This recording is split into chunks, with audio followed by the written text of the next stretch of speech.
আজ আমার সাথে ঘটলো ভয়ঙ্কর এক দুর্ঘটনা। যেহেতু দুদিন থেকে ষষ্ঠী পুজো চলছিল, ভাত খাওয়া বারণ, তো ভাবলাম একটু ডালিয়া বানিয়ে ফেলি। সুন্দর করে 3-4 রকম সবজি কেটে থালে সাজিয়ে রাখলে ঠিক কতটাই না সুন্দর লাগে বলো।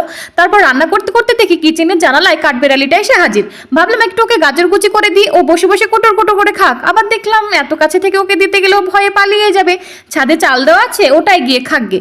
সুন্দর করে রান্নাটা করছিলাম আর ওই কাঠবেড়ালির রকমারি ভঙ্গিমাগুলোও মজা নিচ্ছিলাম। তারপর হঠাৎ দেখি পুচুসোনা কেমন ভয়ে ছটফট করছে। ওর নাম কিন্তু আমি পুচুসোনাই রেখেছি, ও যেহেতু আমার সাথে রোজ চাল খেতে আসে।